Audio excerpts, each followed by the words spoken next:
he wrote letters to all of the chambers of commerce, all the realtors, along the sunset side of Lake Michigan. He did not want to move back to Detroit.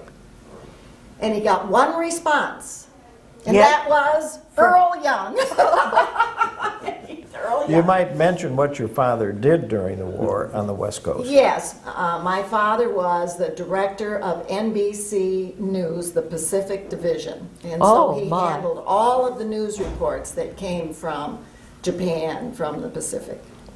Fascinating. It was fascinating, but it was very stressful. And so Earl said in this letter, I have a home, it overlooks Lake Michigan, you will have a sunset every night. And he said, we would be delighted to have you come to Charlevoix. That cinched the deal. That cinched the deal. So they moved to Charlevoix, and of course the house didn't have any plumbing in it. It wasn't ready for occupancy. Typical Earl. It was, and so we ended up renting a place until we could get into the house, which is 300 Park Avenue. I see. And Daddy called that. And you started school here. I was in 4th grade. 4th grade, and then you graduated as valedictorian. I graduated from Charlevoix High School. And you got a scholarship? To Sarah Lawrence College. Okay. And that's Bronxville, New York. And that was Bronxville, New York. That was a long way away. Then I went on my junior year abroad, and I graduated from Sarah Lawrence, and then we got married right afterwards and went into the service. I see. In Texas. And had 4 children, 4 under 4, so we were very busy those first few years of our marriage. You were going to school and... I went to school. I finished at Sarah Lawrence. Then when Alvin was at the University of Michigan, doing his PhD, I did my master's degree in political science. And then you both ended up in Charlevoix again. And Alvin wanted to come back to Charlevoix. And his you roots were here. Were elected, you started teaching? I started teaching at the college, North Central Michigan College, and I started teaching political science and sociology. In Petoskey. In Petoskey. And so I taught there for 27 years until I retired. Well, tell us a little more about your father and mother's journalism career. Well, when they came to Charlevoix, they had set up separate offices, really. This was a huge house that we lived in. And Mother had her office, and Daddy had his office. And their writing styles were very different. My mother got very involved in the confession market. Now, confessions were, do you remember those confessions? My True Stories, Secrets, Modern Romance. There was a big genre of confession stories. And my mother was very good at writing these light love stories. She liked to write light teenage love stories. And really it was the bread and butter for us after they started getting their writing going. And she had an agent, August Leniger, in New York, and so she was busy all the time. My father did stories. He did articles for Collier's and Vogue magazine and Saturday Evening Post, and so he did the glossies. But he wanted to do books, and he loved poetry too. So he wrote a trilogy of poems about northern Michigan. Tiny Tim Pine and Paul Bunyan and the Blue Snow. That's the trilogy. I think all those books are those books are here in the library. In the library. He wrote 7 books about northern Michigan, and his most successful one, which most people know about, is Great Lakes Shipwrecks and Survivals. Oh, this was the first one. There are many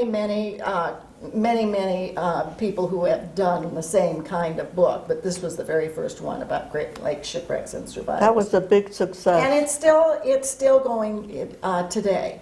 And you still get royalty checks from Erdman's Publishing Company. I still get royalties from Wonderful, wonderful. And so they were very happy until the television came in. Oh. And then the bottom fell out of the confession market. And the Oh. magazines, Saturday Evening Post went out of Oh. business, Collier's went out of business. Oh. They all went out of business. Oh. And so my father thought, what am I going to do now? And he decided to go into teaching.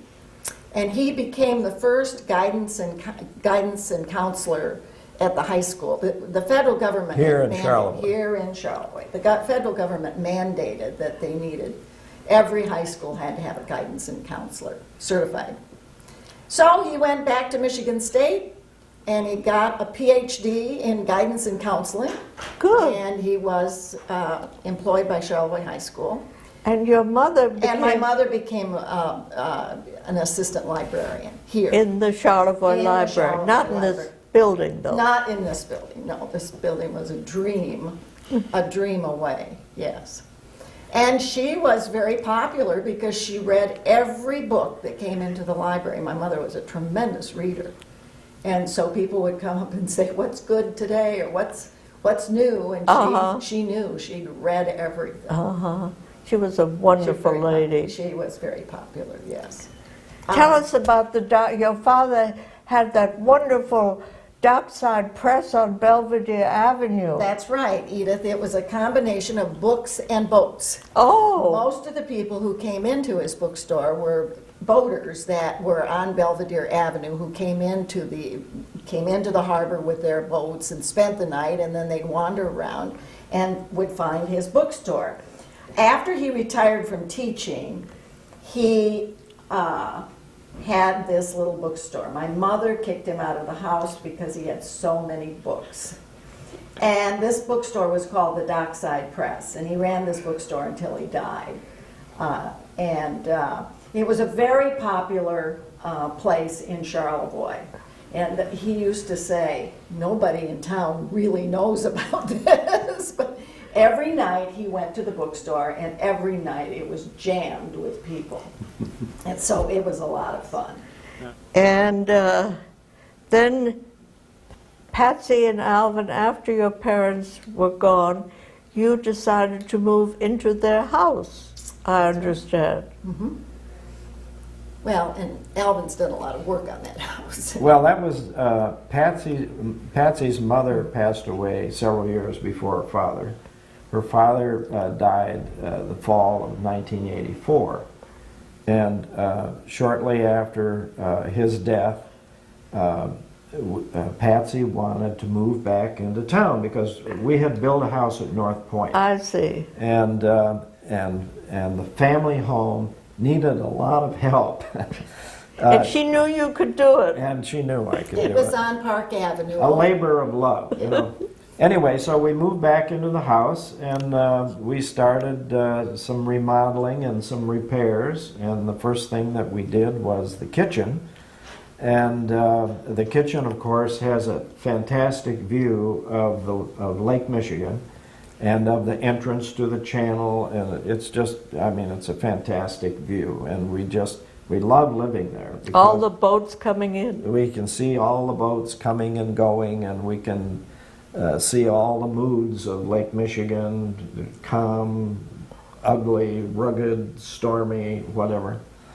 So anyway, we've spent 20-odd years remodeling the house, every room, all the windows are new, all the plumbing is new, all the electrical is new, the foundation has been fixed, the deck was replaced. I mean, it goes on. And how old was that house to start with? Well, we discovered in the process of remodeling it that it started out as a small house, and then somebody added significantly onto it and doubled the footprint, and then went up with a second story and that kind of thing. And so the original house is over 100 years old. Imagine. And we're not really certain, you know, when the addition was put on. Imagine. But anyway, we brought the old house back to life, and by doing a lot of remodeling and redecorating. Well, that is great. And you're happy. And we love living there. We can walk here to the library 1 block, walk 2 blocks downtown, walk along the channel. It's just a wonderful location. And Well, it's yeah. wonderful having you here. Patsy and Alvin, I want to thank you for Edith, thank coming. you. It's been just such a treat to do big this. treat to having you here. Both of your families are so important in Charlevoix and have made such a major contribution. We thank all of you. Well, thank you, Edith. Thanks.